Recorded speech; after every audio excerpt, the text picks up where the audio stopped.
All right, so today we're diving deep into Surah Hud, Okay. the 11th chapter of the Quran. Now, for listeners who maybe aren't as familiar, a surah is basically like a chapter. Gotcha. And we're going to be using this academic review as our guide. Oh. And it looks like it's going to be a fascinating journey. You know, we're going to be looking at these stories of all these different prophets and these kind of big questions of faith, justice, you know, just the whole human condition.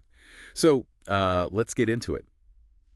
I guess, first of all, just starting broad, like, what is it about Surah Hud that really, you know, stands out to you? What makes it so special? I think one of the things that's really captivating about Surah Hud is how it uses a storytelling approach Okay. to kind of convey its messages. It's not just like laying down the law. It's like inviting you to connect with these narratives on like a human level. Yeah, it's more like learning life lessons through these epic tales. Exactly. I like that. Yeah.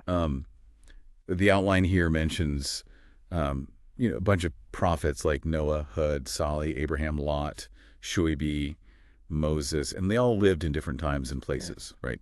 So, like, what is the common thread that connects all their stories? Yeah, that's a really great question. And the academic review, I think, does a really good job of highlighting the, the challenges that each prophet faced in conveying God's message to their people. Right. And it wasn't like a one-size-fits-all challenge either.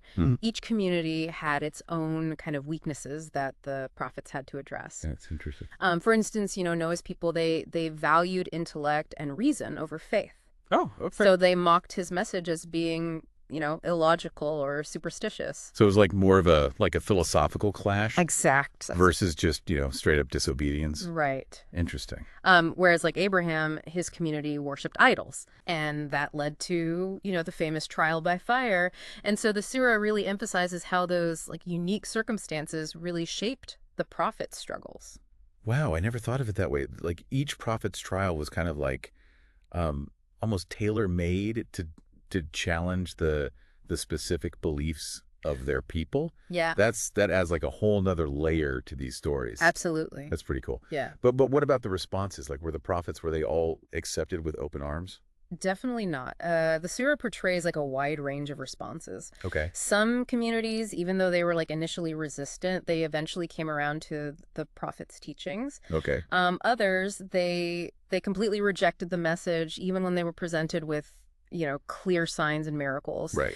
And that leads us to like a crucial concept in Islam, which is the concept of consequences for your actions. It's often referred to as like divine justice. Okay, so it's about understanding that actions have repercussions. That makes sense. Yeah. But I'm still trying to like wrap my head around this whole idea of divine justice.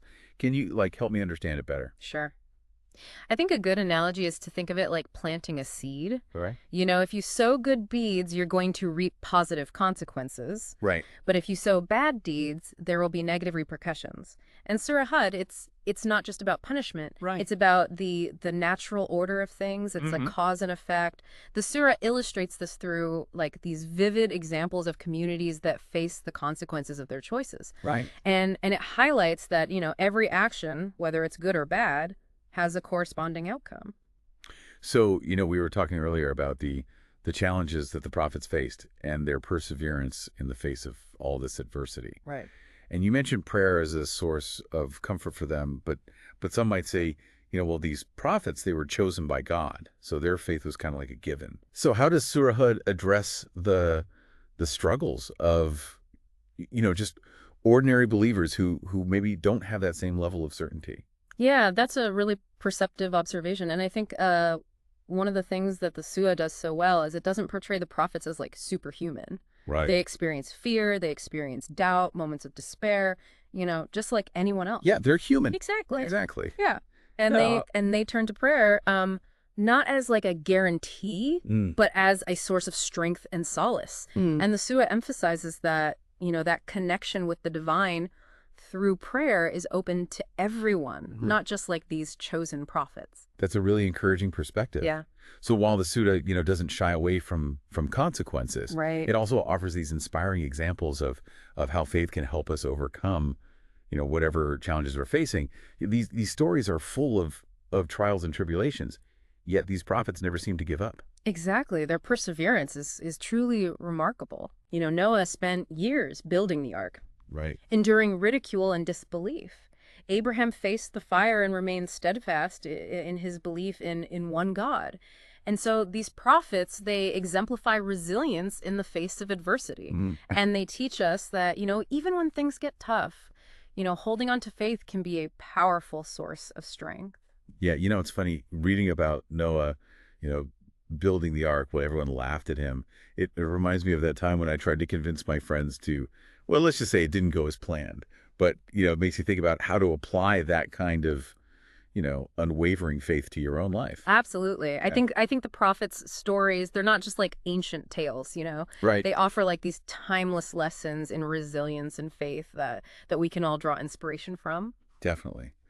One thing that I found really interesting in the Surah is how it encourages us to reflect on the wonders of creation as a way to connect with the divine. It's like saying, look around, see the power and mercy of God in everything. Precisely. And the surah highlights the awe-inspiring nature of creation. Yeah. And it urges us to see these natural wonders as signs of God's power and mercy. It invites like contemplation. Okay. Consider, for instance, the intricate design of like a spider's web. Yeah. It's delicate, yet it's incredibly strong. It's a subtle but powerful testament to the artistry of a higher power. It's true. Like it's those little things, Yeah, It's easy to overlook them. exactly. And all of this is delivered in such a captivating literary style. Yeah. The academic review praises Surah Hud for using something called a ring composition, Oh yeah, starting and ending with Noah's story. yeah. And I thought that was fascinating. Can you talk about that a bit more? Sure. So the ring composition basically means that the surah begins and ends with the same narrative, right? And this structure, I think it reinforces the cyclical nature of history and divine warnings. Oh, wait. The stories, though, they're from different eras. They kind of echo each other. I see. And they create this powerful sense of continuity. Right. And emphasize the timelessness of the messages. It's almost like, we might make different mistakes, but there's still, lessons to be learned from the past. Yeah, exactly. Wow. Well, I think we've covered a lot of ground today. We talked about the challenges faced by the prophets, the different responses they received, the whole concept of consequences, divine justice, Yeah. the power of faith and prayer as a source of strength, and even, taking the time to reflect on the wonders of creation. It's like this whole roadmap for navigating life's challenges. Yeah, you summed it up perfectly. And I think ultimately Surah Hud invites us to reflect on our own lives and our relationship with the divine. And I would encourage, all the listeners, go and explore Surah Hud for yourself. Yeah. See which stories resonate with you the most and how its messages might apply to your own experiences and understanding of the world. That's a great point. Well, thanks for joining me on this deep dive into Surah Hud. It's been really fascinating, and we'll see you all next time. Sounds good.